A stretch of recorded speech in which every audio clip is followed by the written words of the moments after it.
Hello, what's up mga kumari kuntigang? Isang mapagpalang araw naman po sa inyong lahat. For today's video po mga kumari kuntigang ay magsashare naman po tayo ng isang napakalakas na ritualan na pwede po natin gamiting pangontra kung kayo po mga kumari kuntigang ay palagi na lamang naaabatan ng masinasabing mga negativities, mga masamang sumpa o panalangin ng mga taong naiinggit sa inyo o nagagalit sa inyo. At ito po'y magagamit natin mga kumari kuntigang sa pang-araw-araw nating pamumuhay. Nako, ako po mga kumari kuntigang ay nandito na po sa landingan ng gobyerno ng Pilipinas. Ito po sa Kaharian ng Encantadia kasi tayo po dito naman po nagpapahilahil-lahod kasi tayo po ay nagbabalik alindogan challenge na naman. Kaya ganito po ang ating get-upan mga kumari kuntigang. Pero bago po yun mga kumari kuntigang, tayo po muna ay mag-share nga sa inyo ng isang napakainam at napaka-epektibong pamamaraan para kayo nga po ay makakonta. Kung halimbawa kayo po lagi na lamang napagdiskitahan, laging lamang kung kayo kinaiinggitan at nausog o yung laging lamang kayong isinusumpa o ipinapalangin ng masama. Yung marami nagkikurs baga sa inyo dahil sa inggit, pues, alam nyo ba ha, makbari ko din na may isang sino ba yung naiyak? Ha? Bakit may iyak ng iyak? Pasensya na po kayo ha, mga kumari ko din kasi tayo po yung outdoor vlog na naman. So, yun na nga. Ngayon po ay tuturuan ko kayo ng isang napakainam. Pero simpleng-simple lamang na po ito ha, mga kumari ko. At ito lang po yung madaling-madali nyo lamang po magagawa. At tayo po may mga gagamitin lamang po ditong kasangkapan. Dito po sa ating particular na ritual na ito ay gagamit lamang po tayo ng isang napaka-powerful po na sangkap na talagang napakainam at talagang pinaniniwalaan na epektibong pangontra sa mga sinasabing mga inggit ng mga tao na nasa paligid po ninyo. Yung mga sinasabing sumpa, curses at yung mga maldisyon na baka ipinapataw na sa inyo, baka hindi nyo pa po alam. Paano ba yan? Ganito po ha, mga kumari kuntigang. Ito po pwede nyo pong gawin tuwing araw po ng Martes o Biyernes. Kayo po'y kumuha lamang po ng isang piraso pong bawang. Yan, isang ngipin ng bawang. Ito po, clove of garlic, isang piraso po yan. Tapos tayo po'y kukuha po ng kapirasong papel at isang panulat na kulay pula. Dito po sa ating papel ay isusulat po natin dito yung mga, sa tingin nyo, yung mga tao na lagi na lamang kumukontra sa inyo. Sino ba yan? Halimbawa mga biyanan nyo o mga kaibigan nyong palingharap o mga kapitbahay nyo. Nasa tingin nyo, lagi na lamang sila po ang nagbibigay sa inyo ng mga curses o sumpa na maaari nga pong tumatalab sa inyo. Kaya kayo po nagkakandamalas-malas ang buhay nyo. So paano ba yan? Dito sa papel na ito, mga kumari kuntigang, isusulat po natin yung pangalan ng taong tatargetin natin o yung kukontrahin natin. Tatargetin? Ano yun? Ano yun? Parang ano ha? Tatargetin. Opo. Kasi dito po natin isusulat yung pangalan niya. Halimbawa, sino ba? Halimbawa, yung mga, sa tingin nyo yung mga office mate nyo o kasama nyo sa trabaho. Halimbawa, yung nambubusit lagi sa inyo. Alam nyo naman yan, kilala nyo naman yan, mga pangalan lang. Halimbawa, may suspetsa na kayo na siya yung gumagawa sa inyo. Lagi na lamang parang may mga pailalim na tingin sa inyo. Lagi na lamang parang kayong binubulong-bulungan ng kung ano-anong mga spell at kasamaan. Yan. Isulat nyo po dito yung pangalan niya. Halimbawa, ang pangalan niya ay, sino ba? Si Welda. Welda talaga. Si Welda Magdangal. O, yan. Welda Magdangal. Sulat natin dyan si Welda Magdangal. Susulat po dyan ha, kumari ko din yung pangalan niya.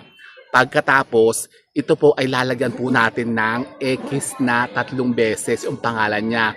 Lalagyan po natin ng X na 3 beses. Pagkatapos, kukuha po kayo ng isang pirasong bawang. Ito po yun ha, kumari ko din ang clove of garlic, isang piraso lang po. At ito po ay lalagyan po natin ng isang sigil sign o yung tinatawag po nating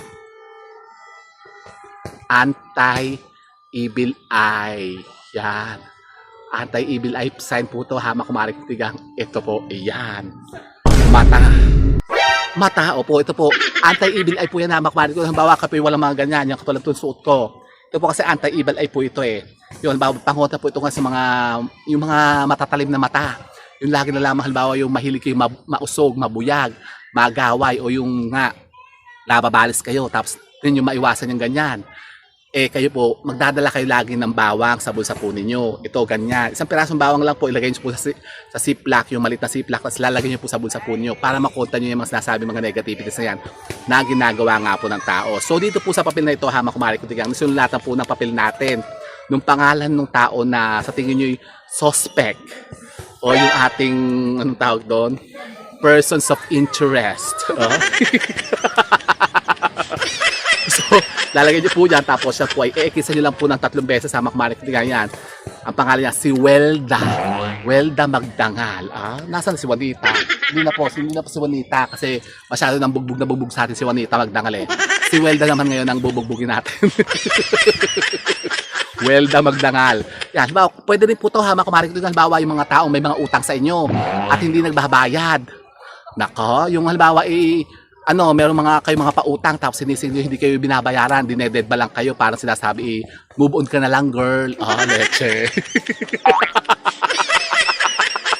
Pues ganito po rin yung gawin po nyo hama kumarik tigang. Isulat yung pangalan niya dyan sa kapirasong papel, tapos kumuha po kayo ng bawang, lagyan nyo po ng sigil sa niyan ganyan na anti-evil eye, at yan po ilagay nyo po dito. Yan. Tapos bubulungan nyo po yan hama kumari ko nung intention po nyo, sabihin nyo sa kanya, ikaw Welda Magdangal, tigilan mo na ako sa lahat ng kasamaan na ginagawa mo sa akin. Tigilan mo na ako sa mga kung ano-ano mga sumpa at maldisyon na ipinibigay mo sa akin. Yan, magtigil ka na. Tapos ito po hama kumari ko ay babalutin lang po natin dito sa papel. Balutin nyo lang po yan hama kumari ko yung ating bawang. Yan, so eto na po siya. So, eto na po siya hama kumari kong tigang. Anong gagawin natin dito? Ito po hama kumari kong tigang ay ilulubog po natin sa lupa.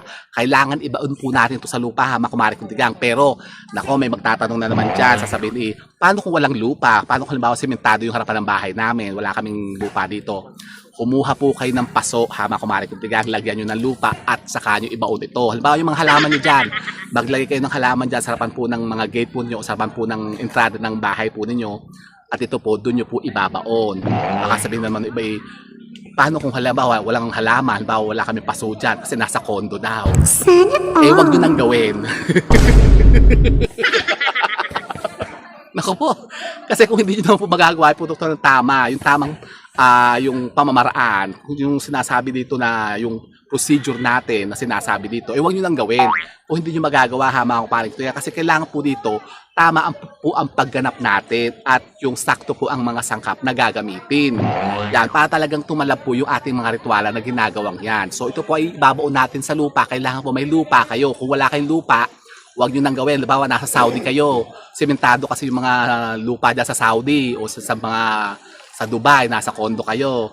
Kung wala kayong paso dyan, huwag nyo nang gawin. Marami naman po kayong iba pang magagawang ritualan na pangontra sa mga ganyan, sa mga maldisyon, sumpang ganyan, curses at mga ginagawang kasamaan ng tao sa inyo. Pero kung halimbawa, pwede nyo po itong gawin, hama kumari kong tigang. Talagang napaka-epektibo po nito kung magagawa nyo po ito, hama kumari kong tigang. At yun nga, para makontra natin yung sinasabing mga kasamaan at mga negativities na yan na nagbibigay sa atin ng kamalasan. So yun po hama kumari kong tigang, subukan nyo po ito, hindi nyo susubukan. Subukan nyo para malaman nyo po kung ano po ang magiging epekto nito sa mga buhay ninyo. Di ba gusto nyo? Gusto kayo hama kumari kong tigang. So yun po hama kumari kong tigang, sana po may napulto sa mga bagong idea at kalaman sa pagkontra naman sa mga sinasabing mga kamalasan na yan. And with that mga kumari kong tigang, keep safe and God bless. Thank you for watching and don't forget to subscribe my channel. I know you like it. Bye mga kumari kong tigang. Tingnan nyo naman itong dito yung halamang tingnan nyo. Kalalaki ha. Yung silum. Naku, swerte ito hama kumari kong tigang kung meron kayo sa bahay nyo. Talaga ba? Siya. So, try it hama kumari kong tigang. Kung gusto nyo pong mawala yung sinasabi mga kasamaan na yan, mga kamalasan yan sa buhay po niyo, subukan nyo po ito. Go, mga kumari kong tigang.